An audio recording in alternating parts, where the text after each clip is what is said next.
What's going on, everyone? It's time for another action horror film review. Today we're actually going to be reviewing a zombie movie. Yeah, today we're going to talk about World War Z, or as us Canadians sometimes call it, World War Z.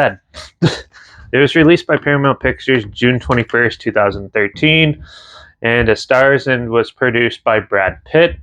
Sorry for the banging and stuff, it's my neighbors upstairs. It was produced by Dee Gardner, Jeremy Kellner, and Ian Bruce. It was written by Matthew Michael Cranham, Drew Goddard, and Damien Leone.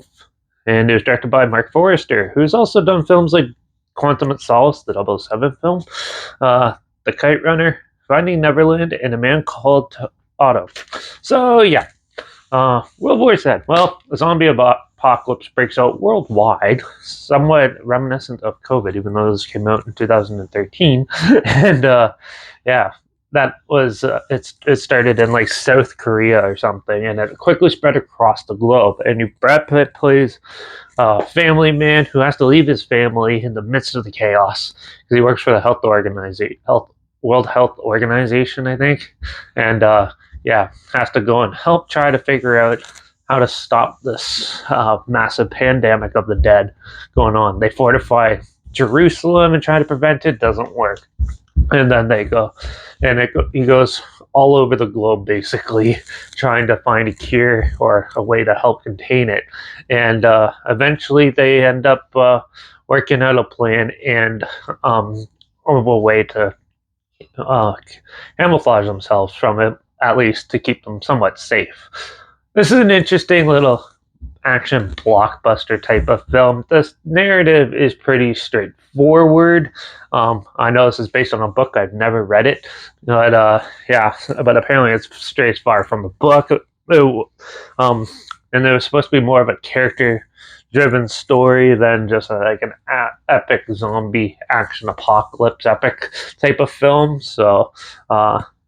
But overall, I thought it was a good popcorn flick, at least. And I think it was. There's some pretty cool like action sequences and stuff, like the big hordes getting taken over in Philadelphia and stuff, and right at the beginning, and it's pretty action packed for the most of it and stuff. There's a little bit of character build up scenes and stuff like that, but they definitely give you quite a bit of good zombie action and stuff.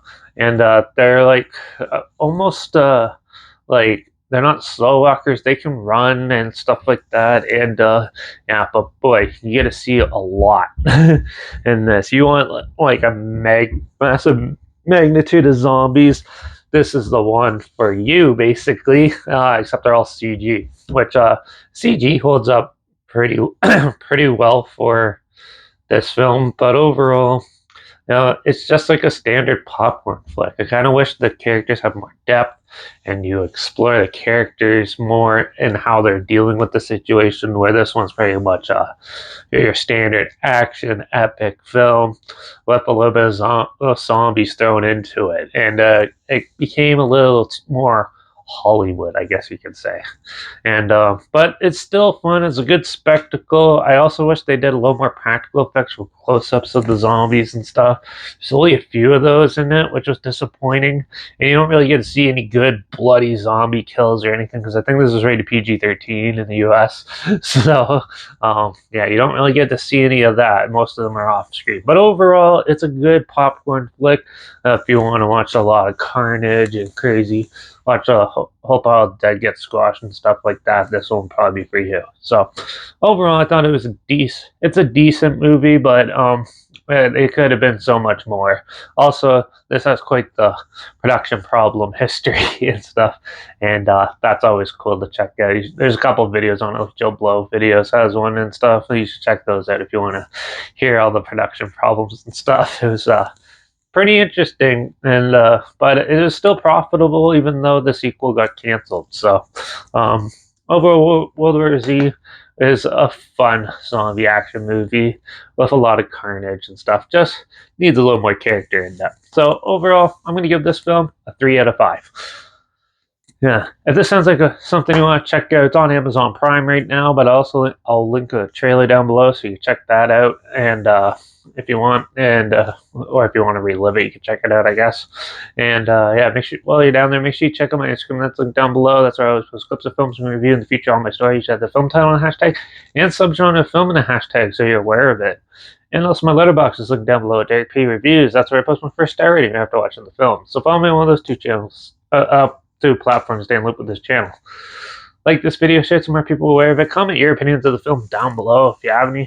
And also, if you want me to review anything, if you have any films or film franchises that you want me to review in the future, comment those down below. I'll try to get to them as soon as I can, and if I can find them. Make sure you subscribe. Hopefully we find something weird, obscure, and odd that you probably never thought of checking out together. Also, so you can hear my opinions on popular films that have come out, something like this, classic films, and reviews on other things as well. And don't forget to ring that bell because I still actually have a couple backlogged Christmas reviews to talk about. So the next one's going to be the Bill Goldberg Santa Sleigh yeah, for the next review. So we got some extended Christmas reviews, turns out. So tune in for that one, and I guess I'll see you then. Watch out for all those hordes of zombies that are coming, and I guess I'll see you all in the next review. So until then, cheers.